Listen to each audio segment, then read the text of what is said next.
A Charlottesville family is turning their grief into action.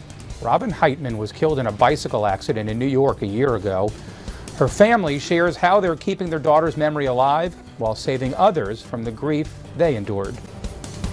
Any parent who loses a child knows the overwhelming pain.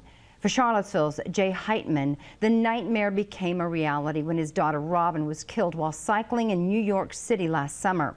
NBC 29's Wyant shows us how he and his family are honoring Robyn's memory a year later by becoming some of Central Virginia's loudest voices for bike safety. Robyn Hightman, who was born and raised in Charlottesville, was on their very first shift of work in New York City on June 24, 2019, when a box truck struck and killed them while biking.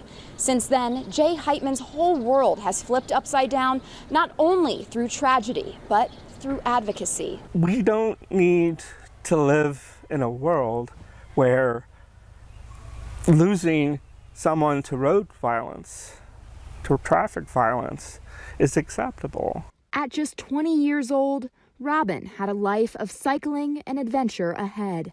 Christmas or a birthday, Easter, all those bring a rush of emotions. To get through the tough times, Jay and his wife Lindsay have found strength in activism. We became one of the founding members of the Richmond chapter of Families for Safe Streets. Although infrastructure like bike lanes and sidewalks provide a solution, Jay says they are not always accessible. As much as we possibly can, where there's a bike lane, we try to stay in it.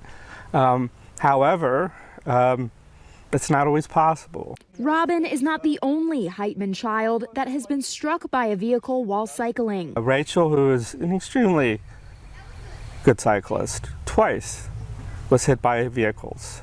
Robyn's sister Rachel, a student at UVA, was T-boned on Preston Avenue just days after Robyn's death.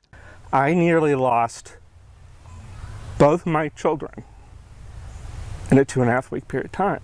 Luckily, Rachel was okay and only suffered minor injuries, but Jay still feels the emotional impact of the collision. I can't tell you the fear that I felt learning that. Jay continues to attend Charlottesville City Council and Albemarle supervisors meetings to fight for cyclists on dangerous roads. They're concerned about, 15 feet taken away of an embankment or, some trees being removed so that would happen. I get it. But to Jay, you can't put a price on a loved one. If you lose a life because of an unsafe road condition, there's nothing you can do to bring them back. You can plant other trees. Overall, it's Robyn's legacy that will carry this movement for miles to come. The number of lives that they touched and changed and helped, as I learn more and more, is astounding. In Charlottesville, Wyant, NBC 29 News.